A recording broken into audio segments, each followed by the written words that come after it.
बिस्मिल्लाहिर्रहमानिर्रहीम। अस्सलाम वालेकुम डियर स्टूडेंट उम्मीद करती हूँ कि आप सब खैरियत से होंगे, ठीक ठाक होंगे। डियर स्टूडेंट, आज हम पढ़ेंगे क्लास 9th की केमिस्ट्री के बारे में। इसका फोर्थ चैप्टर स्टोइकियोमेट्री जो हमने स्टार्ट किया था, उसका ये टॉपिक है। सॉरी, एमसीक्यूज हैं इसके जो आज हमने सॉल्व करने हैं। हमने इसका कल लास्ट टॉपिक पढ़ा था, calculation based on chemical equations. ये हमने कल पढ़ी थी इसके बारे में। इसकी जो एग्जांपल्स थी ना, वो हमारी रह गई थी, तो हमने पढ़ी थी। उसमें हमने जस्ट देखा था कि 3 स्टेप यूज होते हैं। तो इन 3 स्टेप में कैसे वो जो बैलेंस्ड इक्वेशंस हैं, उनके जो मोल्स वगैरह हैं, वो हमने देखनी है। तो कल हमने वो पढ़े थे। तो आज हमने इसके ऑप्शंस पढ़ेंगे। 10 ऑप्शंस हैं, तो जल्दी हो जाएंगे, इजी से हैं। इसका फर्स्ट ऑप्शन है, 1 ग्राम पानी में कितने एटम्स होते हैं। ऑप्शन ए है 1.022 मल्टीप्लाई 10 की पावर 23। बी है 6.022 मल्टीप्लाई 10 की पावर 23 एटम्स। थर्ड पे है 0.334 मल्टीप्लाई 10 की पावर 23 एटम्स। फोर्थ पे है 2.004 मल्टीप्लाई 10 की पावर 23 एटम्स। सो इसका जो करेक्ट ऑप्शन है वो है ऑप्शन ए, 1.002 मल्टीप्लाई 10 की पावर 23 एटम्स। 1 ग्राम पानी में 1.002 मल्टीप्लाई 10 की पावर 23 एटम्स होते हैं। आगे सेकंड पे है जी, कैल्शियम फॉस्फाइड का दुष्ट फार्मूला क्या है। ऑप्शन ए है CaP, बी है CaP2, थ्री है Ca2P3, फोर्थ है Ca3P2। अगर हम इसको थोड़ा सॉल्व कर लें तो हमें पता चल जाएगा कि इसका दुष्ट फार्मूला क्या है। तो अगर हम कैल्शियम के सिंबल की बात करें तो कैल्शियम का सिंबल है Ca, फास्फोरस का P है, ठीक है। तो अगर हम प्लस माइनस को देखें कि इसमें प्लस मतलब केटाइन कौन है, क्या है, कौन है, एनायन कौन है, तो जो कैल्शियम है इसका पीछे टेबल भी बना हुआ है। जो हमने बाइनरी कंपाउंड्स पढ़े थे उनमें टेबल्स का बना हुआ था। कैल्शियम का जो है ना, कैल्शियम केटाइन है, तो इसका चार्ज है 2+। ये इसका चार्ज है 2+, मतलब ये केटाइन है ना। तो फास्फोरस का है 3-, P3-, ये एनाइन है। तो अगर हम यहाँ पे क्रिस क्रॉस फार्मूला यूज करें, ये 3 इधर आ जाएगा, मतलब कैल्शियम के साइड पे लिखा जाएगा, और ये 2 इधर फास्फोरस की साइड पे आ जाएगा। तो इसका करेक्ट बनेगा Ca3, इधर आ गया ना कैल्शियम के साइड पे, Ca3P2। ये इसका करेक्ट ऑप्शन बनेगा, ठीक है। तो इसका जो करेक्ट ऑप्शन है वो ऑप्शन 4 है, ऑप्शन डी है। तो आगे थर्ड पे है जी, 1 ग्राम पानी में 1 ग्राम में कितने एटॉमिक मास यूनिट होते हैं। ऑप्शन ए है 1 AMU, ऑप्शन बी है 10 की पावर 23 AMU, ऑप्शन सी है 6.022 मल्टीप्लाई 10 की पावर 23, ऑप्शन 4 है 6.022 मल्टीप्लाई 10 की पावर 22 AMU। तो 1 ग्राम में जो एटॉमिक मास यूनिट होते हैं AMU, वो एवोगैड्रोस नंबर जितने ही होते हैं, तो वो है ऑप्शन सी, 6.022 मल्टीप्लाई 10 की पावर 23। तो आगे ऑप्शन 4 है, 2 हेक्सेन का स्ट्रक्चर फार्मूला 10,000 है, तो इसका एम्पेरिकल फार्मूला क्या होगा। आगे इसका हेक्सेन का स्ट्रक्चर फार्मूला है 2 हेक्सेन का, तो इसका हमने एम्पेरिकल फार्मूला लिखना है। एम्पेरिकल फार्मूला जो सादा तरीन अद्दी शक्ल होती है, सादा तरीन जो शक्ल होती है, तो इसका अब हमने स्ट्रक्चर फार्मूला लिखा है, तो एम्पेरिकल फार्मूला बनाना है। अब स्ट्रक्चर फार्मूला में हम जो जितने सी हैं उनको कलेक्ट करेंगे, और जितने एच है उनको कलेक्ट करेंगे, ऐसे करेंगे। इसमें हम देखेंगे सी कितने हैं, 1 2 3 4 5। 2 इसलिए क्योंकि सी के बाय 2 लिखा हुआ है ना, ब्रैकेट के बाहर 2 है, तो यहाँ पे सी 2 होंगे। 1 2 3 4 5 6, तो यहाँ पे सी 6 होगा। मैं इसको यहाँ पे सॉल्व कर लेती हूँ।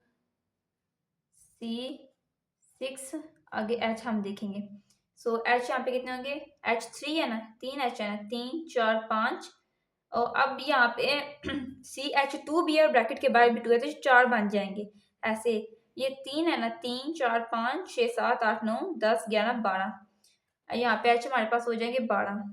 तो हम इनको अगर क्रॉस करें, मतलब इनकी कटिंग करें, तो 6 एक बार 6 6 2 बार 12।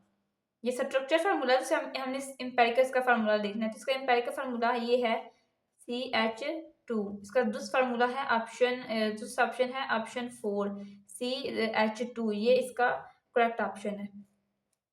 आगे हम देखें, ऑप्शन इसका 5 है।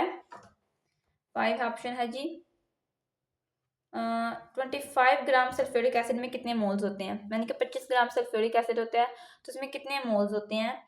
25 ग्राम सल्फ्यूरिक एसिड में कितने मोल्स होते हैं। फर्स्ट है जी 0.765 moles, B has 0.51 moles, C has 0.255 moles, 4 has 0.4 moles. सो इसका जो करेक्ट ऑप्शन है सल्फ्यूरिक एसिड का वो है 0.255 मोल्स।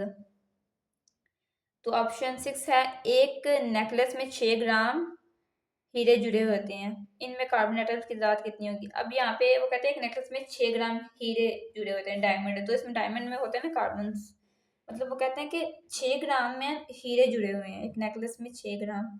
तो इसमें हमने कार्बन एटम्स की तादाद बतानी है, इसमें सादा कार्बन होते हैं, तो हमने इसमें कार्बन एटम की तादाद बतानी है। ऑप्शन ए है 6.02 मल्टीप्लाई 10 की पावर 23, ऑप्शन बी है 12.04 मल्टीप्लाई 10 की पावर 23, ऑप्शन सी है 1.003 मल्टीप्लाई 10 की पावर 23, ऑप्शन 4 है 3.01 मल्टीप्लाई 10 की पावर 23। तो इसका दुरुस्त ऑप्शन है ऑप्शन डी 3.01 मल्टीप्लाई 10 की पावर 23 एटम्स होते हैं।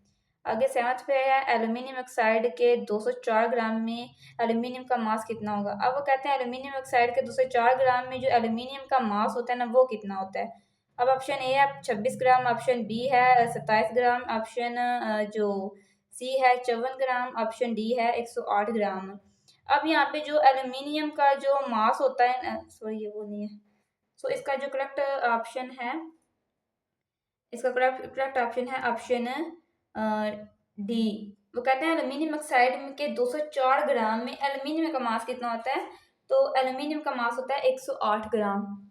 अगर ऑप्शन 8 है जैल में दर्ज मरकबात में से किस में नाइट्रोजन के मास की फीसद मिकदार ज्यादा होगी। अब वो कहते हैं दर्ज हमने मरकबात दिए हैं, तो इसमें नाइट्रोजन के मास की जो फीसद मिकदार है, नाइट्रोजन का मास है तो उसकी फीसद मिकदार ज्यादा किस में होगी। तो इसमें जस्ट इतना होता है कि ऊपर हमें नाइट्रोजन का मास लिखना होता है, मतलब नाइट्रोजन का मास लिख के ना नीचे ब्रैकेट के नीचे ये जो पूरे जो कंपाउंड है ना इसका मोलर मास लिखना होता है मल्टीप्लाई 100 के साथ, क्योंकि यहाँ पे फीसद है तो फीसद के साथ हमने इसको मल्टीप्लाई करना है। तो इसमें जो सबसे ज़्यादा जो होता है ना जो फीसद मिकदार वो होती है N2H4। इसको इसको मैंने सॉल्व किया है, तो इसका जो सबसे ज़्यादा जो इसमें फीसद मिकदार होती है ना तो वो N2H4 में होती है। ठीक है, आगे ऑप्शन 9 है जब जैल में दर्ज ज़्यादा शाह का एक मोल ऑक्सीजन के साथ रिएक्ट करेगी तो किस शाह के साथ कार्बन सबसे ज़्यादा बनेगी। कार्बन फर्स्ट है कार्बन, सेकंड है हीरा, थर्ड है इथीन, फोर्थ है मिथीन।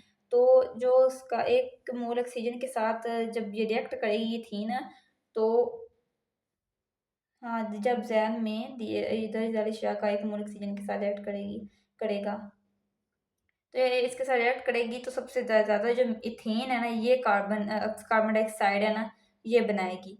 तो इसका जो करेक्ट ऑप्शन है वो इथीन है, C2H4, ये इसका करेक्ट ऑप्शन है।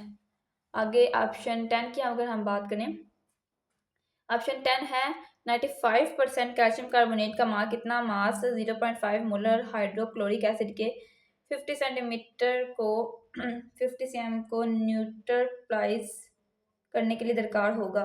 फर्स्ट है 9.5 ग्राम, सेकंड है 1.25 ग्राम, थर्ड है 1.32 ग्राम, फोर्थ है 1.45 ग्राम। सो इसका करेक्ट ऑप्शन है 1.32 ग्राम, जिसका करेक्ट ऑप्शन है। तो आज का हमारा टॉपिक था चैप्टर 4 के ऑप्शंस। ये हमारा आज का टॉपिक था कि हमने चैप्टर 4 के जो ऑप्शंस है ना वो करने हैं। सो आई होप सो कि जो मैंने आज आप लोगों के ऑप्शन समझाए आप लोगों को समझ आ गई हो। दुआ में याद रखिएगा, मिलते हैं नेक्स्ट वीडियो में, तब तक के लिए अल्लाह हाफिज़।